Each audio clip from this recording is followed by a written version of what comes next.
and she hit me like, I be like. Assalamualaikum warahmatullahi wabarakatuh. Waalaikumsalam warahmatullahi wabarakatuh. Selamat pagi dan salam sejahtera untuk kita semua. Yang kami hormati Ibu Handrayani SPD sebagai guru mata pelajaran fisika dan teman-teman yang dibanggakan. Berdirinya kami di sini, kami akan melakukan presentasi mengenai penerapan listrik statis pada mesin fotokopi. Tapi sebelum itu saya mempunyai sebuah pantun. Siang-siang pergi kondangan, bulan mendapat kue ketan. Sebelum masuk ke pembahasan, mari kita saling kenalan. Perkenalkan, saya sendiri yang Pak Lasso sebagai moderator. Di sebelah saya ada Kamal Nova sebagai presenter dan Duniati sebagai notulen. Lalu yang terakhir ada Ahmad Ridwan sebagai tanya jawab dan timekeeper. Baiklah, supaya tidak menghabiskan waktu yang diberikan, langsung saja kita mulai presentasinya.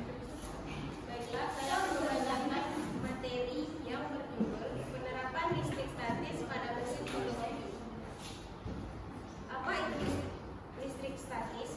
Listrik statis adalah bentuk muatan listrik yang berakumulasi pada permukaan benda tanpa aliran atau pergerakan muatan tersebut. Biasanya, listrik statis terbentuk akibat gesekan antara dua bahan yang berbeda muatan, seperti saat kita menyentuh benda logam setelah berjalan di atas karpet. Pengertian mesin fotokopi. Mesin fotokopi atau mesin salin sinyal merupakan sebuah alat teknologi yang berfungsi untuk membuat salinan ke atas kertas dari dokumen, buku, maupun sumber lain. Sejarah penemuan mesin fotokopi. Penemuan oleh Chester Carlson tahun 1938. Penemuan dasar untuk mesin fotokopi berasal dari seorang penemu asal Amerika, Chester Carlson, yang menemukan proses yang dikenal sebagai elektrofotografi atau xerografi pada tahun 1938. Carlson menemukan bahwa jika suatu bahan konduktif yang sensitif terhadap cahaya seperti selenium dikenakan muatan listrik, maka muatan tersebut dapat dipengaruhi oleh cahaya. Prinsip kerja listrik statis dalam mesin fotokopi. 1. Pengisian drum fotokopi atau fotokonduktor drum. Mesin fotokopi menggunakan sebuah drum yang terbuat dari bahan fotokonduktif seperti selenium atau bahan semikonduktor lainnya. 2. Proses pencitraan. Ketika dokumen asli dipindai, cahaya dipancarkan ke dokumen tersebut. Area yang terkena cahaya akan kehilangan muatannya, sedangkan bagian yang gelap atau tidak terkena cahaya tetap mempertahankan muatan listrik. Pelekatan toner. Toner yang terdiri dari serbuk tinta bermuatan negatif akan tertarik ke area drum yang memiliki muatan positif. Transfer ke kertas. Setelah toner menempel pada drum, kertas yang berjalan di bawah drum akan dikenakan muatan listrik yang lebih kuat, yang menyebabkan toner tertarik dari drum dan menempel pada permukaan kertas. Pencetakan dan pemanasan. Kertas yang telah diberi toner kemudian dipanaskan melalui rol pemanas besar pada suhu tinggi. 5. Manfaat listrik statis dalam mesin fotokopi. 1. Efisiensi tinggi. 2. Kualitas hasil salinan. 3. Pengurangan penggunaan sumber air. 4. Pengurangan dampak. 6. Tantangan dalam penggunaan listrik statis. Tantangan dalam penggunaan listrik statis terdapat pengendalian muatan, debu dan kotoran, gangguan listrik statis pada lingkungan. 7. Kesimpulan. Listrik statis memiliki peran penting dalam mesin fotokopi, memungkinkan teknologi pencetakan cepat dan efisien tanpa menggunakan sumber air. Sejak penemuannya oleh Chester Carlson pada 1938 hingga komersialisasi oleh Xerox pada 1999, teknologi ini terus berkembang dan mempermudah dunia perkantoran dan industri. Mesin fotokopi berbasis listrik statis menawarkan keuntungan dalam hal kecepatan, kualitas, dan biaya, meskipun memerlukan perawatan yang cermat untuk menjaga kinerjanya. Terima kasih kepada presenter. Baiklah, itu tadi hasil presentasi yang telah dibacakan oleh presenter. Selanjutnya kita masuki sesi tanya jawab. Jika teman-teman kelompok lain sudah ada yang ingin ditanya, kami silakan teman-teman sekalian untuk bertanya. Terima kasih.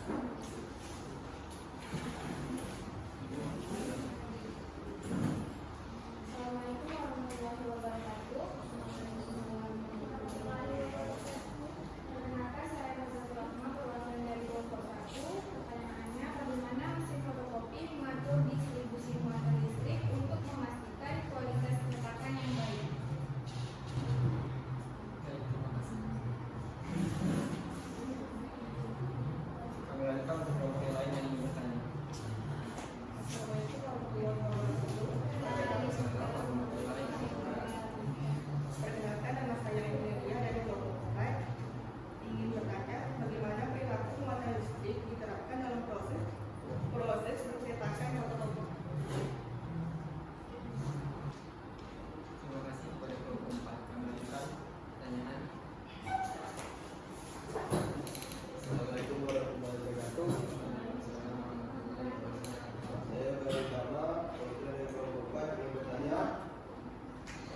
kelompok 2. Mengapa mesin fotokopi mencetak garis hitam?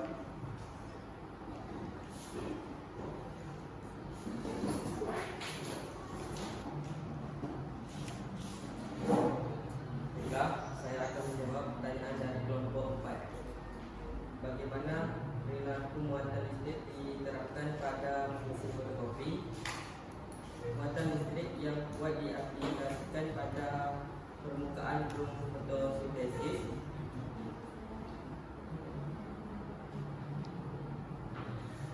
Apakah kelompok 4 puas dengan jawaban yang saya berikan?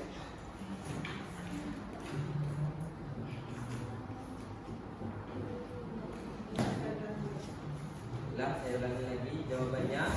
Muatan listrik yang kuat diaplikasikan pada permukaan drum fotosintesis.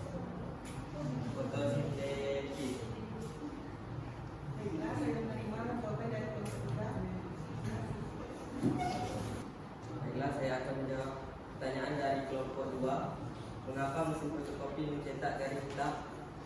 Pertama, disebabkan terdapat kotoran pada kaca atau drum. Kedua, masalah pada pusar unit. Ketiga, toner yang tidak merata atau hampir habis. Keempat, penggunaan kertas yang tidak sesuai. Dan kelima, kerusakan pada komponen mesin. Apakah kelompok 2 puas dengan jawaban yang saya berikan? Baiklah, saya akan menjawab pertanyaan dari kelompok 1. Bagaimana mesin fotokopi mengatur distribusi muatan listrik untuk memastikan kualitas cetak yang baik? 1. Dengan pengendalian muatan pada drum. 2. Penggunaan corak di atau charger. 3. Pemilihan muatan pada toner. 4. Pengaturan oleh muatan. 5. Koreksi muatan. 6. Pemanasan atau tekanan. Apakah kelompok 1 puas dengan jawaban yang saya berikan?